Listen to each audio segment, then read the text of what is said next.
Leo Carlson left the Ducks' first Kraken game after a scary collision. The hit is what it is. I'm going to say it was late because I'm biased, and it was called a penalty, so the refs agree. However, it was shoulder to shoulder, and just an unlucky place for the hit to happen right next to the goal. It was really scary seeing Leo not move for what felt like forever. He looked almost paralyzed. The good news is that Leo left under his own power. Carlson didn't return and will most likely be out for a bit. It could be his hip or his wrist. I hope it's not a concussion, but the way his head snapped back and the Ducks are calling it an upper body injury makes it seem like it is. He also missed practice today, so hopefully he gets better soon. I'm mad about the hit and that Leo got hurt, but I'm more upset about the response from his teammates, or should I say lack thereof. There was no pushback from the Ducks. Sure, Gudis went after Karche right after it happened, and Zegras got a poke in that he got a penalty for, which I'm not really that mad about, but he should have at least gotten his money's worth for it. To be fair, I was a bit stunned after it happened too, but the Ducks entered the second still with a lead.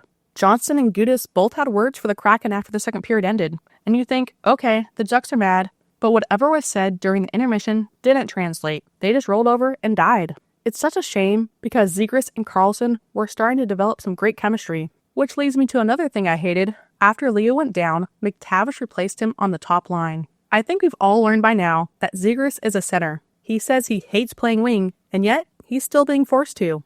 This is McTavish's first game back from injury, and while it was great to see him back, and he did look faster and maybe even a bit slimmer, his play wasn't worthy of the top line. Let Z play center. With Leo, Z is handling like 90% of the center responsibilities anyway, but with McTavish, he wasn't. Make it make sense, please. And it doesn't seem like it's going to change because these were the practice lines today.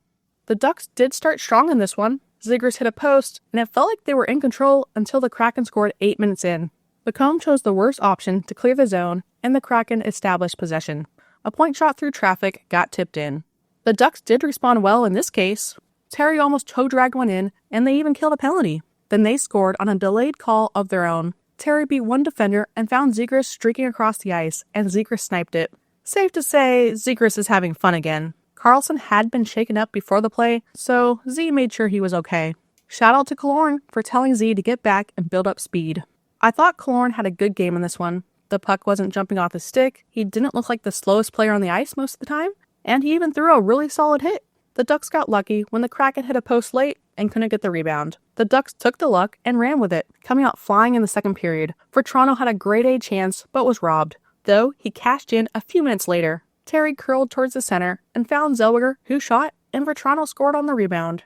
A much-needed goal for Frank, who didn't look very happy after he scored. He knows he has to be better than he's been. The Ducks had to kill off another penalty, which they did, highlighted by Leeson dangling again for a chance. Then, this is when Carlson got hurt, and both teams continued at 5-on-5. The Ducks seemed shaken up and struggled to really get anything going. The Kraken hit yet another post, and Samuel Dostal didn't accidentally knock it in. Then the Kraken got a power play and hit yet another post. Both teams were chirping after the second period ended, and it looked like we were in for some fireworks in the third. And it looks like the third period could be a lot of fun, and I think it's going to be a lot of fun. But as I mentioned, the Ducks had no response. The Kraken scored 2 goals in the first 2 minutes of the third. The first came when Dostal tried to bat it away, but it hit bodies in front and went in.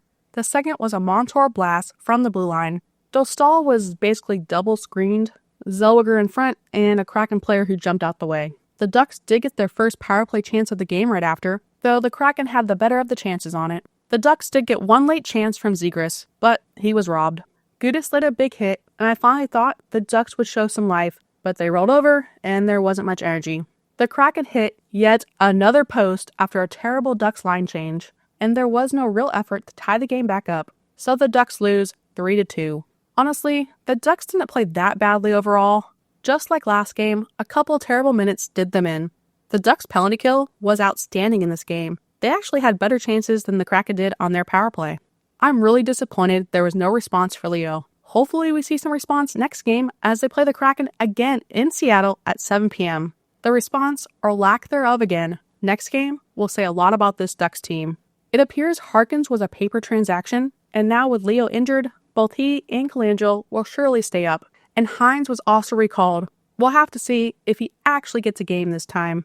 Thank you to our members. If you enjoyed the video, like and subscribe. Thank you for watching, And go Ducks.